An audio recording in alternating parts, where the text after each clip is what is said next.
Okay, go ahead, guys. Jared, when you look at kind of that game as a whole, is that kind of your ideal performance start to finish? Yes, absolutely. Highly competitive, passionate hockey. That's what it was. And no passengers. I love the effort and the competitiveness and the execute, like, from all of our lines, all of our players, doing whatever they can do, playing as hard as they could possibly play in order to get us a big win. Like, that was a huge game for our team because morale was kind of low coming out of the 2 road games. We kind of put things into perspective for them today, and we want to embrace this stretch run, right? That's what we want to do. We want to enjoy it. We want to embrace it. We want to use the pressure to push our game to another level consistently, and I love the way we responded today. From our goaltender out, exceptional hockey. Was Val being back a part of that? It was a huge part of it. I mean, if you look at the second line and their the pace, the ozone time, the scoring chances, I think he really helps those guys. Like, he's the type of player with what he provides that I think is sort of like the perfect complementary guy for anybody, but for guys like Middlestead and Drouin. We've been missing that. And he made an impact. Like, he's one for, I think we had 9 forwards with points tonight. I think he was one of the guys that didn't get one, and he had a huge impact on the game. And that's just what he does. He's checking the puck back all over the offensive zone, forecheck, tracking, skating with it in the neutral zone. He's a net presence. He's just, I mean, he makes so much stuff happen on both sides of the puck that I thought he had a great game for his first game back. Like, that was, it's hard to come back after missing that much time and step in and kind of look like he didn't miss a beat. It looked for the longest time like it was going to be one of those games where you guys could have had 3, 4, 5, but end up with 1 or 2. I guess when you talk about team morale and 9 forwards getting on the score sheet, winning, yes, obviously is the goal, but was it crucial for those guys to get on the score sheet there? I think it helps. It helps just confidence, morale. Like, if you're feeling good about your game and you're playing hard and playing well, part of it is you got to get rewarded every once in a while. And that was one of those games that one felt like, I thought we played a really good game in Nashville. I touched on that. And you just can't get them to go. And I felt like that in the first period and parts of the second. Like, we get there was a rebound chance that we put through the goal, the other side. Nate shoots one, it leaks through him, stops on the goal line. Like, things like that, like, when things are going really good, they're going in. And, like, I just felt like we were so close and so close. Blackie made some big saves at key times, but I felt like we could have stretched out that lead to 5-on-3. We get a couple good looks and opportunities. We hit some, we miss on some. He makes some saves, but we had a good, there was good resiliency there. Like, we stayed with it. I felt like our team never stopped working. The second period for me got a little bit. We had some ozone blue line turnovers. We had some turnovers high in the offensive zone that led, we got in a little bit of a track meet there, and then we calmed things down and started to get back to our game. But I like the way we responded out of some of those situations. It was a really good overall game for us. Is that something you hope Middlestack can build on, not just playing with Val, but yeah, and not just Midi, our whole team, because I know we can be more dangerous offensively than we've been. Okay, so we've been driving home a couple different messages tonight, but I'm just from the eye test watching it, and before I meet with the team tomorrow, we were shooting the puck. Every time we broke coverage, we'd shoot the puck. And we had guys crashing the net. We had guys around the net. You're not going to track down every shot, every rebound to get a deflection, screen, rebound opportunity net front. But if you do it repeatedly and you're doing it well, eventually you're going to get there. And eventually we did. It's just it's a matter of getting there over and over and over again. And it's hard to play that way. But that's where the goals are scored, net front. But can that help Casey's confidence? Yeah, I think it can. It can, yeah, absolutely. With Val 2 months off, comes in like that, like how, we watch him spend a lot of time with Toby in practice. How important is a guy like Toby for a situation? It's really important. Like, that was a position we added a few years back with Sean, right? And Toby took over for Sean. And, like, it's no secret, like 375 man games lost last year. We're 257 after tonight or something like that. Like, it's a crazy number of man games lost. Guys in and out of the lineup all the time. So you're already missing the guy that's out when you're playing. And if you don't have a guy like that can just run him through stuff, get him game ready, that's dealing with him on all kinds of different things. And Toby played. He played a long time in American League, National League, and so he understands it. And he understands the challenges that are coming out of an injury like that. So he's helping prepare him in all sorts of different ways. And if you're going to miss games, we're already missing you. And then when you get back in, if you're not up to where you should be and you're not game ready, then we're missing a party for the next few games till you get up to speed, right? And Toby's done an excellent job of getting those guys ready, so when they hit the lineup, they're already ready to go. Nathan MacKinnon scored his 100th career power play goal. How does he remain such a threat on the man advantage, and why is he so critical to its success?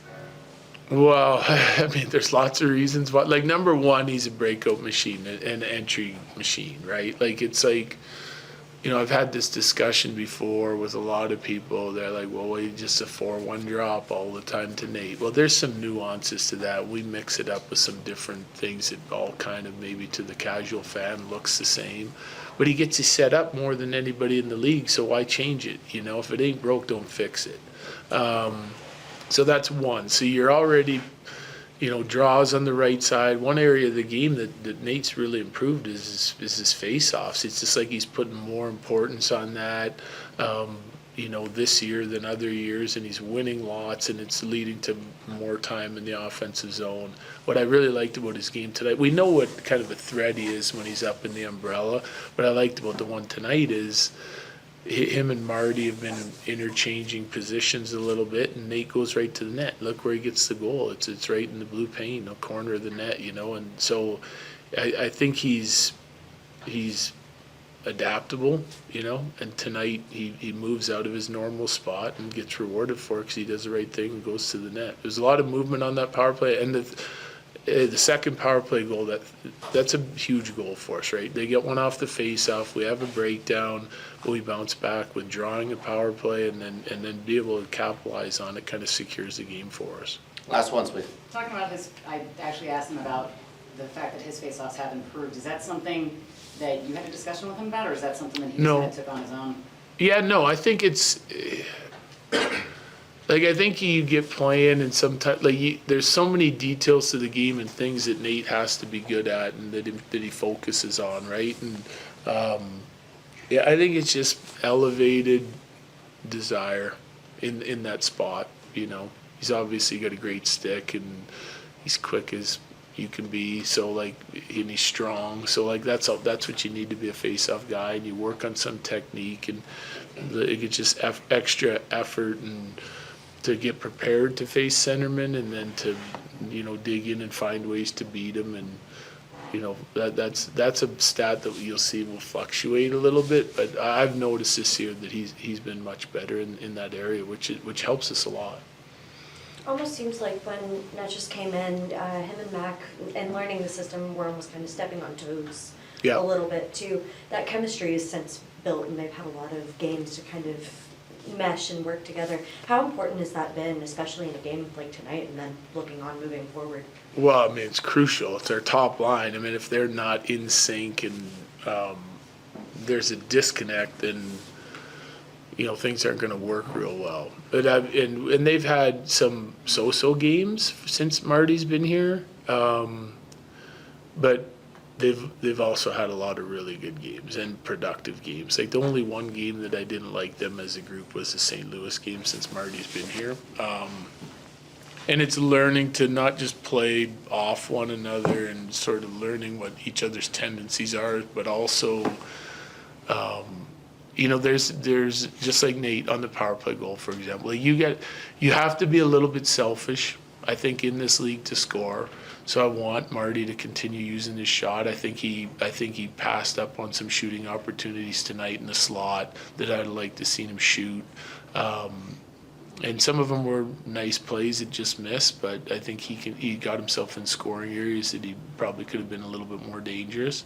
And then if you got Cale and Taser and you're playing a lot with Cale and Taser, and say you roll into 3 high umbrella or whatever the look is, then you're going to need to make chances more dangerous. You got to go to the net. And, you know, that's just what Nate did on the power play, right? Like Marty's up and they make an exchange and he goes to the net. And I thought Marty did a nice job of going to the net for Nate tonight and for Cale and Taser. So, you know, it's kind of why I like a guy like Lecky and Val playing with those guys, because they have the puck a lot and they shoot it a lot from distance. And you got to in order to make those chances more dangerous, you got to have a net presence and with 1 or 2 guys, and I think they're improving on that. Thank you. Thanks, Coach.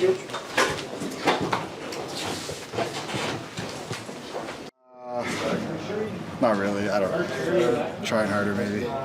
You had kind of a weird 3-4 months of not being able to score on the power play. You get 1 right before the break. You get 2 more tonight. I guess is the right time to finally be putting some of those in the back of the net. Yeah, it's just a different setup, I think. You know, I'm going to the net a little bit more with Marty.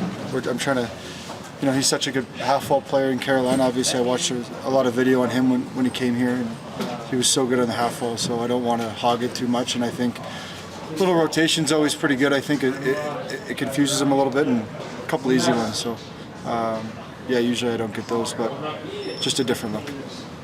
We talked to Cale about anything that he might have taken out of the Four Nations games playing with other players. Is there anything that you kind of brought with you out of that tournament? Yeah, I mean, they're just special people there. I think the cool thing is, you know, the guys at that level of like extremely high character, and you know, no one's a passenger. You know, everyone's used to being the kind of the guy on their own team. So when they come into a group, it was cool how egoless everyone was. I don't know if that's a word, but it is now. Yeah, it was just really cool to be a part of that. Obviously, my childhood hero playing with Sid, I learned a lot from him. You know, I know him, he's one of my good friends, but I've never played on a team like that with him, so that was really cool. Obviously, Connor, best player in the league, really cool to pick up some things from him as well. So, but everybody was awesome. How was this complete effort compared to the St. Louis game? Yeah, I mean, it was just, I think guys were pretty tired in that St. Louis game. I was very tired.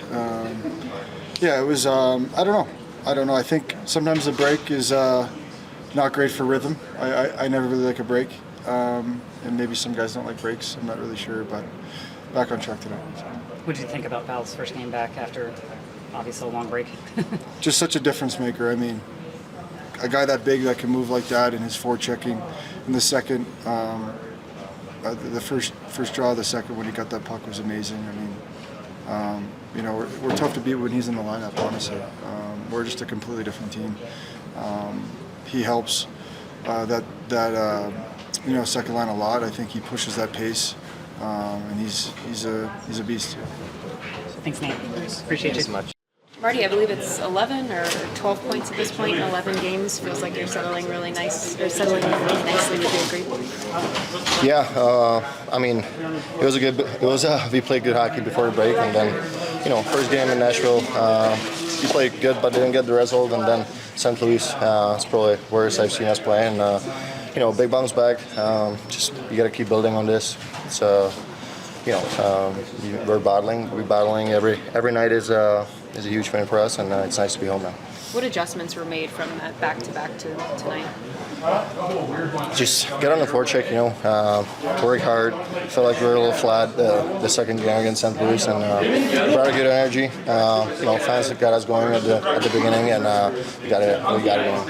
How comfortable are you feeling right now with the out systems? Yeah, it feels good. I mean, we play the system that kind of fits me, I would say. So it's definitely nice, and still trying to, you know, improve, and you know, it's just day in, day out, and trying to get better. After, You know, I listen to him. fair. Thanks so much. Appreciate it. Yeah, no problem. Back strike up. Sorry if you already got asked this. Good. How do you see this game kind of unfolding? You know, it's pretty tight for most of it, and then you guys kind of blow it wide open at the end. Yeah, I think we played kind of almost to a T the game plan that we set out to play at the start of the game. So, you know, I give these guys a lot of credit. You know, they were fed the game plan. They went out and executed it hard all night long, and it was fun to watch. Was that the first time you've taken one of those penalties? I don't know. Probably not the first time, but it's not very common. Yeah, I was gonna say. Yeah. After a game like St. Louis too, how does it feel to kind of get this one back in front of a home crowd and kind of get that going for the homestand coming up? Yeah, I mean, we need points. We know that. But, you know, it's nice to win, nice to play. I think even more than winning, it's nice to play the right way. Like, they were connected all over the ice tonight. They played a heck of a game. And, you know, wins, losses, I'd say it's probably more important to play the way we did tonight, no matter what the outcome is. So it was really positive for everyone. What do you think the difference was for them to be a little bit more connected tonight? Do you think? Just, you know, working, skating, and smart all over the ice. You know, reloading for each other, you know, checking back, and, you know, always moving their feet. So I think they just did everything they were told to do. They did it exactly to a T. Thank you. Thanks. Thanks, Mackenzie.